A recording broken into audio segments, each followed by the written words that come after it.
back to Wednesday Night Church at FEC Killeen. Thanks for tuning in. Go ahead, hit the subscribe button and the like button. Share and comment. When you join the chat, say hey, all right? So we know that you're here and that you're present, all right? So what's going on this Wednesday? We have the worship. We got a message from Mr. Blake this week, all right? So tune in for that. We have our interview with Chet and David, so that's going to be later on in the video, so stay tuned for that. Announcements. We played the game this Wednesday, but it's going to be filmed tomorrow, Thursday at 6 o'clock. So tune back in on FEC Killeen U, just like you would on Wednesday, to watch the game. We got some bloopers, some funny edits. It's a hot wing challenge, so just tune in. It's a lot of excitement, all right? Next Friday, May 1st, we have our campfire worship. That's going to be at 7 p.m. live on YouTube. So as in YouTube, just as you tune in on Wednesday, tune in at 7 p.m. for the campfire worship, all right? So yeah, that's pretty much all the announcing everything. Thank y'all for tuning in. Hope y'all being safe, staying positive. We miss y'all truly. We love y'all. We praying for y'all. And can't wait till all this is over so we can see y'all on face and just have a moment of worship and a moment of fellowship. And so y'all stay safe. Share this video out. Share the link out. Don't hold the video to yourself. Share it out to friends, family. Let everybody be able to watch what we have going on here at the Killeen, all right? Share the love of Christ, all right? So we're going to go ahead and pass it to our worship team. They're going to direct y'all off and get y'all going, all right? Y'all stay safe. Miss y'all. Have a good one. Hey guys, welcome back to Wednesday Night Worship. We're so glad to have you. First song, we're going to be singing The Lion and the Lamb. And it's a really great song because it talks about God being a lion and he's majestic and he's strong and he's full of power. But it also talks about him being a lamb, that he's meek and he's full of peace.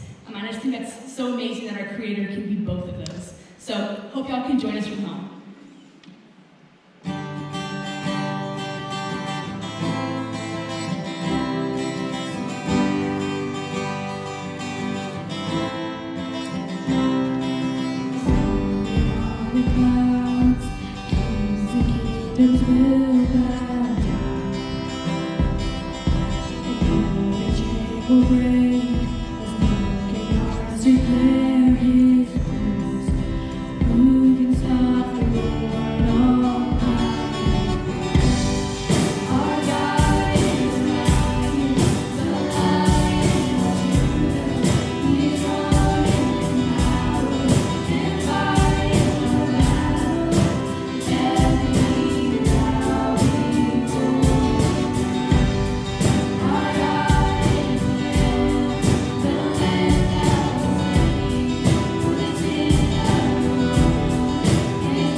Thanks, Lowe's. I hope everyone is doing well. We miss seeing your faces. With me tonight, I have two special guests, Chet Bry and David Alisea.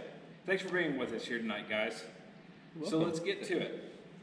Here are the questions that you, the viewers, have asked of our guests. If you could have one superpower, what would it be and why? Chet. I would choose probably invisibility because I think it would be awesome to be able to play practical jokes on people without them realizing you're there. So that'd be pretty legit for me. David? I would have to say the ability to fly, so I could just be able to go anywhere I wanted to, and especially in the summertime, be able to fly to Alaska and be there and be cold. Nice.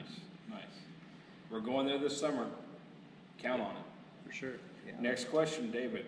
It's a very serious question for you. Flour versus crunchy tortillas. Tacos. Defend your position. I would have to say crunchy because just the crunch when you take that the first bite, and you could make in the many flavors like Taco Bell has with the Doritos Locos Taco and stuff like that. That's where I stand with crunchy or soft. And for me, I go flour because when you have the flour tortilla, you get to close up the end of it and keeps all those juices inside there. Mm-hmm. And that flour tortilla soaks it all up, so you get all that nice, good grease in your system at the very end of that taco. Yeah, I'm definitely a soft taco person. But hey, what about y'all, the viewer? What would you be? Comment right now. Next question, Chet. I know that you got a good one for this. Explain your favorite Scar story. My favorite Scar story. Well, I had two, but I'll choose one. And I'm going to go with my skateboard accident back when I was 15. I've got a plate and 5 screws in this bone and 1 screw in this bone. Wasn't doing any tricks at the time. I just lost my skateboard out from underneath my feet and came down on top of my arm and pretty much crushed the thing. So that was probably my coolest Scar story, even though it wasn't doing something super cool at the time. Nice. David? Mine's not as cool as yours, but we had guys' Bible study one Monday night, and we were playing volleyball afterwards, and we were horsing around doing a bunch of things, and next thing I know, I'm being lifted up and land hard. There's a giant crack, and my collarbone broke and healed, all messed up. So that is probably it right there. Internal scars. Yeah. Nice. Chet, which biblical character do you most relate to and why? I would have to go with David on this. David messed up multiple times and did stuff he wasn't supposed to do, but God still found a way to put him in a position that he was in as king and used him to do great things, and I think that's what God's done in my life. All the times that I've messed up and done things I shouldn't have done, God's taken that and he's using me today to work with youth like you. David? I would have to say Paul, because he did also make a lot of mistakes from the beginning. He crucified so many believers, but he himself became a believer, and he grew stronger each and every mission he went on, and he helped other people grow, and he himself grew through that. So I would say Paul would be the person I relate to. Great. Good answers. And speaking of mission, I tell you that we're still planning on going to Alaska this summer? You did. I'll be there. Hope that y'all will be there. Looking forward Last question. What was the hardest change you have ever gone through? And what is your advice to us on how to deal with the unexpected changes in our lives? I would say the hardest change would be recently because of not being in school this semester. I had to take it off and really just evaluate what I wanted with that school and with where I was going next. And it was very upsetting, very frustrating. But I would say that the best thing to do for me was that I just relied on God and trusted in Him, and He helped me get from where I was in December to where I am now, and I'm happy. I am very content knowing that it may have been a hard thing, but I got to where I need to be. So. And I've got a couple different ones, but I'll go with one that happened more recently. But right before Carter was born, which was almost 7 years ago, I ended up losing my job that I'd had for many years, and it put us in a spot where we were tight with money, and we were kind of struggling to be able to make some bills coming up pretty soon. And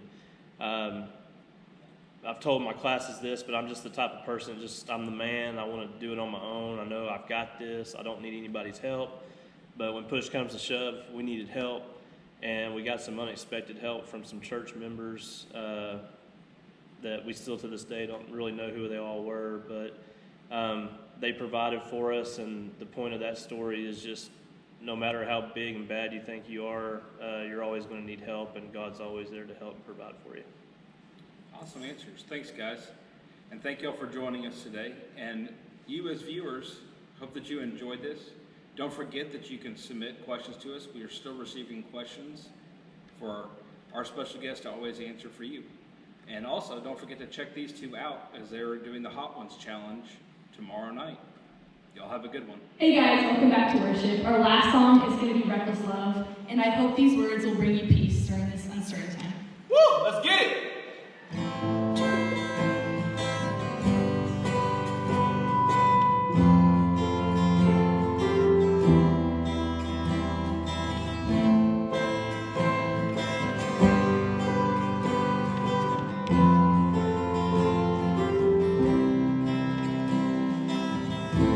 Before I spoke a word, you were singing over me.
Hey y'all, welcome back from worship.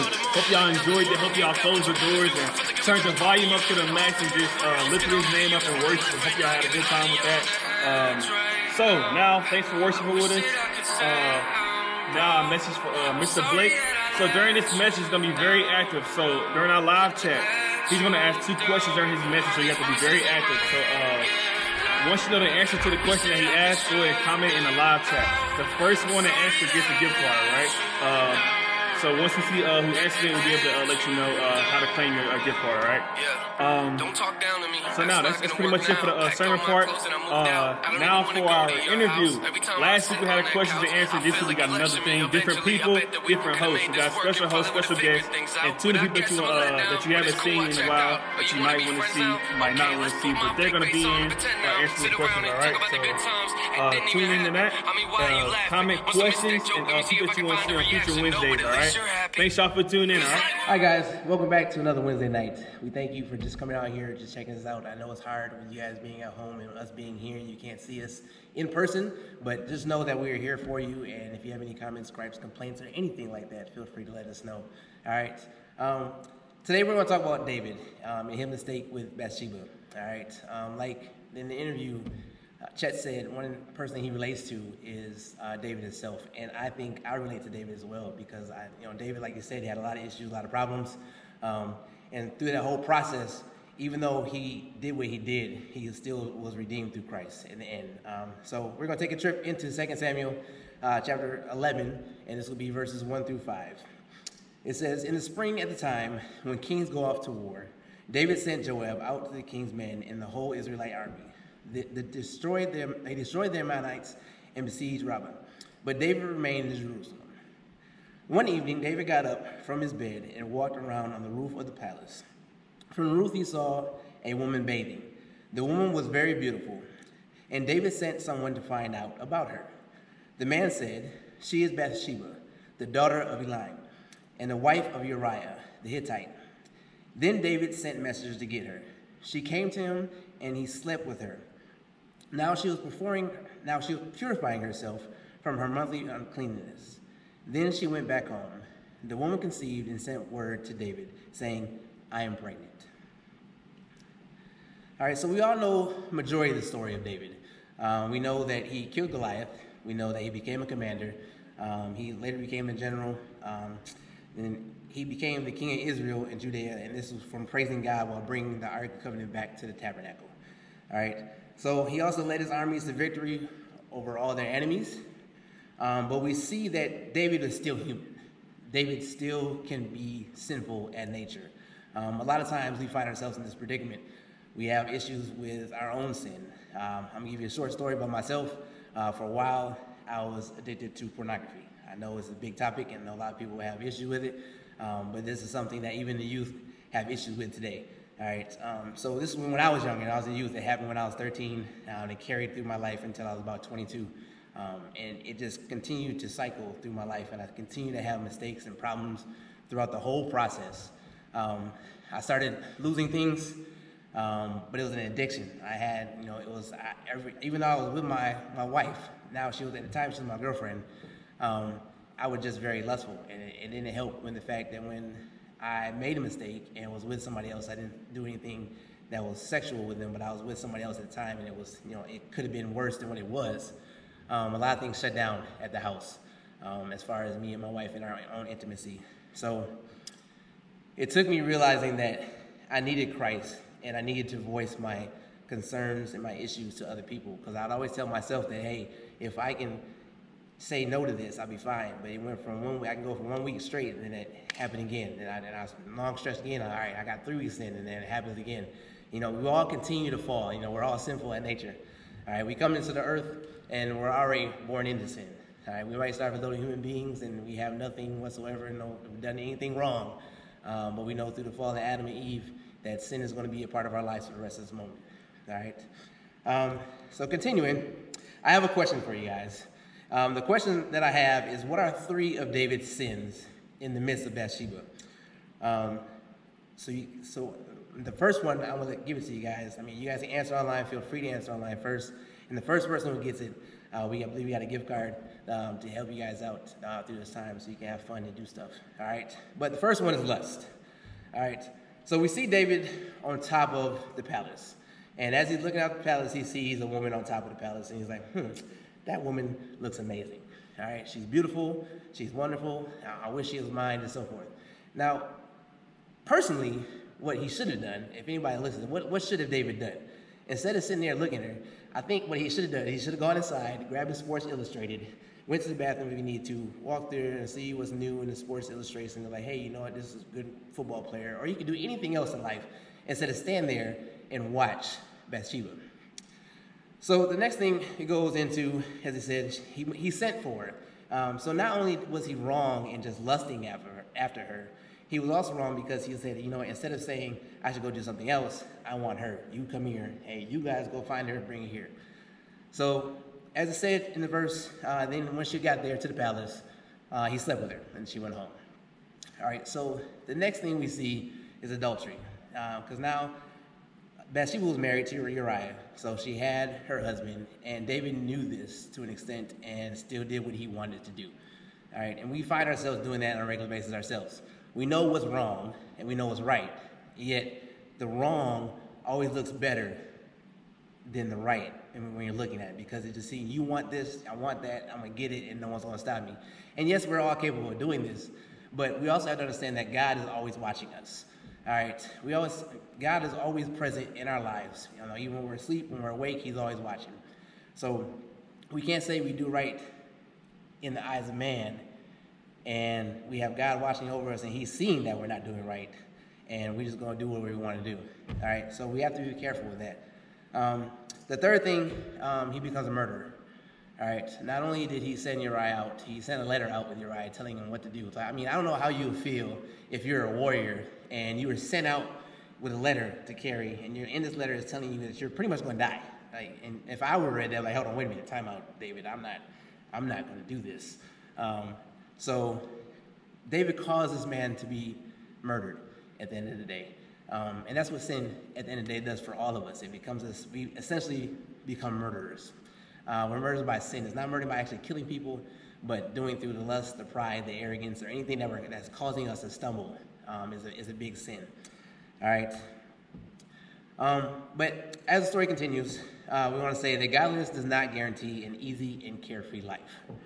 We see this with David as he had family problems, all right, from his son who incited the entire nation to rebellion and crowned himself king. All right, this is later found in 2 Samuel. This is chapter 14 through 18. All right, so, but greatness also caused pride, as we see with David. He had sinful act against taking a census in order to glory in the strength of his own nation. All right, so he wants to show the world how amazing he is and what all he owns. And sometimes we find ourselves saying that, I want to be that person and show you how amazing I am. So let me showcase everything I have. We go on social media.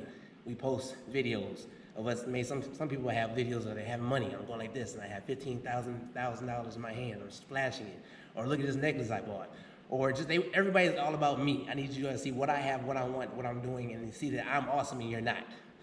So we have to understand that in doing so, we're only setting ourselves up for failure, and we're only hurting ourselves more and more each day. The more we decide to self-idolize ourselves, we begin to go away from God. We put ourselves before God, and God wants our hearts, he wants our minds, he wants all of us. So if we set it to the side and say, you know what, hey God, thank you for what you gave me, but I'm going to do my life, it's only going to hurt you in the end. All right? So, but the story of this fallen hero does not end in tragedy. Through repentance, his fellowship and peace with God was restored, but he still had to face the consequences of the sins he had committed. So every single time you guys sin, and you say to yourself, I'm going to do this, there's consequences. But that doesn't mean there's an end for you. That doesn't mean that, oh my goodness, you killed somebody, or you had sex with somebody and they were married, or you're prideful, or whatever you did. You're going to have repercussions for this. God's not just sit there and say, oh, you pray and say, hey, I'm repenting. Like, all right, cool, you're good, I'm going to leave you alone. He looks at you and say, all right, well, hey, had you listened to me, you wouldn't have gone through what you're going through. It's like your parent. You know, every single time you're talking to your friends, you're doing what you want to do and have fun, but then your parent hears that, hey, you're down the street and you're doing drugs, or hey, you're down the street, you stole this person's purse, or you did something wrong. Now, you go home and your mom and dad find out about it. They would just say, you know what, that's wrong. You know, thank you for doing the right thing and returning it, or thank you for doing this and so forth. Or, you know, there's always punishment for it. Either you get your phone taken away, you put on punishment, or you're grounded. In some cases, you go to jail for whatever you did. And there's nothing that, as a parent, can do to save you at that moment. All right, so your decisions kind of dictate how your life rolls from this point on. All right, being young, you guys think, a lot of times we think that we know everything, and that nothing can go wrong in our lives, and that we can control everything. But we have to understand that without God being the centerpiece in our life and keeping us grounded, you know, we're always going to hurt. So these consequences stayed with him, this is going to continue to David, with him the rest of his life, as a reminder of his sinful deeds and his need for God. All right, so my next thing I want to say is, what does sin do? All right, you guys, this is the second question. Just feel free in the comments, you know, what does it do to you? What does it do to your life? How does it impact you? What does sin do for you as a whole? All right, what sin does is it allows us to fall short of the kingdom of God. The more we sin, the further we are from Christ. The further we are from Christ, the further we are from his kingdom. All right, it hurts our own soul. All right, because we struggle through this on a regular basis. Our own soul gets corrupted, it gets mistreated, misused, and things go wrong all day, every day. All right, it hurts our family. Like I said before, when I had my issues, my struggle, my temptation of lust, you know, it shut down me and my family. Like me and my wife, you know, we were no longer intimate. It was always me just trying to find ways to do it. Like, you know, I did everything I can to say, hey, you know what, I'm here for you. I want the best for our relationship. I'm not going to do anything wrong ever again. But this took years for her to forgive me. It took time for me, or for her to open up and say, hey, you know what, I'm comfortable with you as a person. I trust you now. So the sins that we do doesn't just hurt us in general, but also hurts our family members and those around us.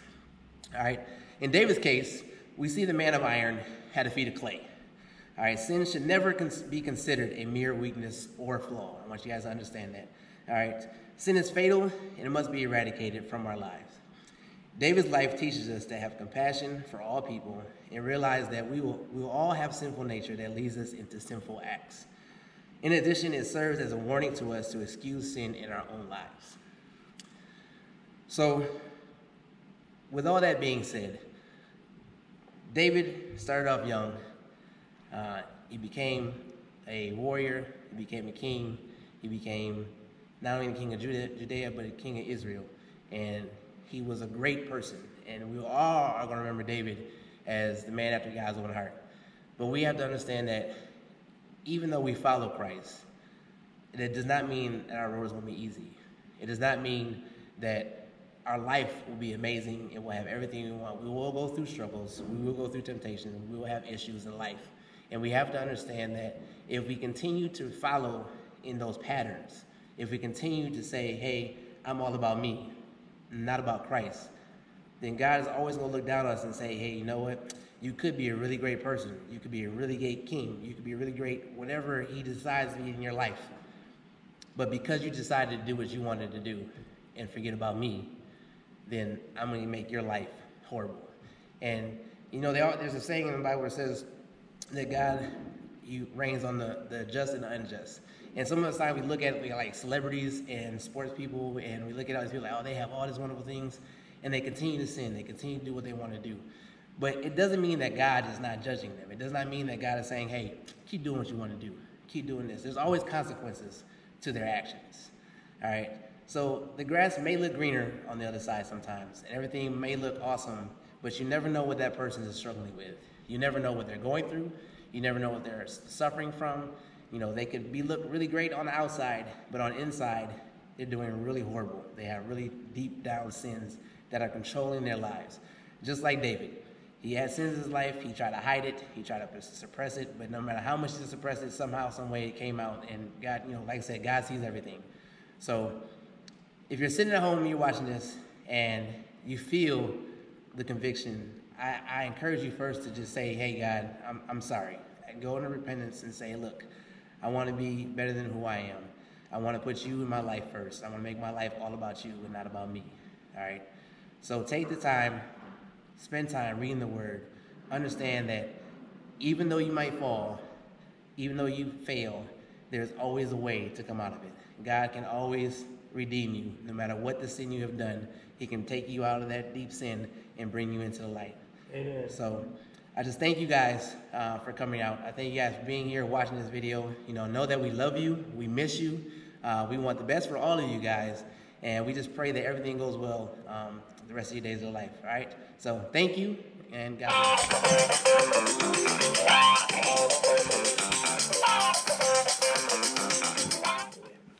Welcome back to everyone's favorite TV show, Carlos's Tears, where they're forced to eat hot wings that are hotter than the devil's toenail.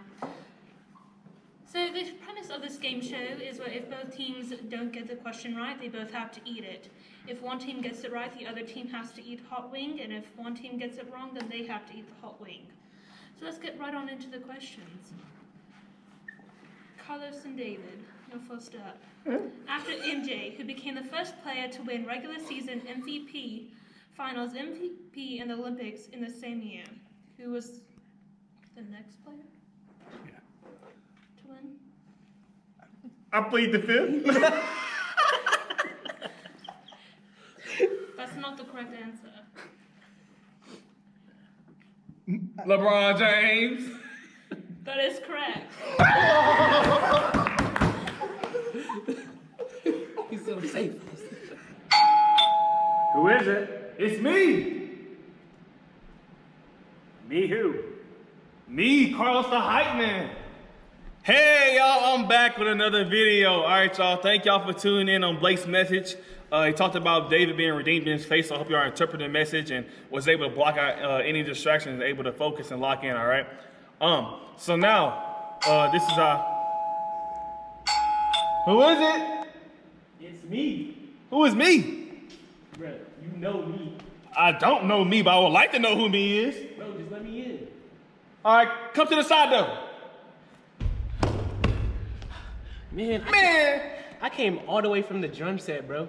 Y'all look who it is. It's Capri. This is our drummer. He's always behind the scenes. Y'all welcome him. Y'all comment hey in the comments, all right? Well, Capri, you want to do the hype video with me? It's our ending video. You want to end I it? actually have something to say. We want to thank you, you, for watching this video. You could have did anything, but you decided to come here and watch us. So we thank you for that. Also, be safe out there. It's dangerous, to go outside, get your groceries, go back home, stay in the house. It's okay to be bored sometimes, but yeah. So, I just want to thank you for everything. All right, well, he said I was going to say as far as thank y'all for tuning in. So, like he said, thank y'all for tuning in. Hit the like and subscribe button. But before y'all hit the like and subscribe button, before we close out, we got some reminders and announcements, all right? So, we played the game today, but the game was very special. It was actually very long. So, it's going to be played tomorrow. So, y'all tune back in tomorrow at 7 p.m. It's going to be a game. I can't tell you the game. It's going to be mysterious, but I guarantee you're going to like it, all right? It got some bloopers, some real funny action, all right? So, y'all tune in tomorrow for that. Let's see. This Friday coming up is May 1st. Or is that next Friday? That's this Friday? Next Friday. Next Friday, we have our campfire going on at 7. It's going to be live, so y'all tune in here on this YouTube channel, live at 7 p.m. for the campfire. When you join, make sure you comment, hey, just greet us. That way we know you're tuned in, all right? Let's see. Oh, seniors, we miss y'all truly. We know it's tough times going on right now with y'all, but like I said, y'all, just find your happiness and maintain, just keep your faith. But we do want to have a lunch with y'all at 12 o'clock noon in the Fellowship Hall on the 24th. Again, seniors only. We have a lunch for y'all 12 o'clock noon in the Fellowship Hall on the 24th of May. So y'all tune in for that. If you have any questions, reach out to P. Matt, Blake, myself, or anybody, all right? Let's see. That's about it, right? Hold on, what's that noise? I think technical difficulty. Wait a minute. It's dead time. Woo! We're going down.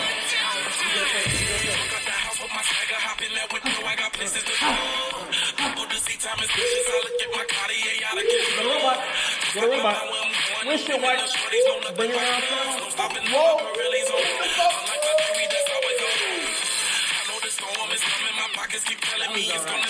Ha! Like he can do better.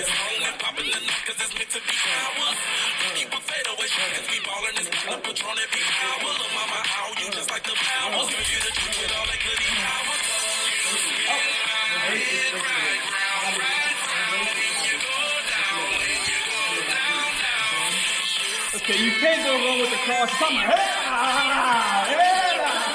Alright, so thank y'all for tuning into our dance battle.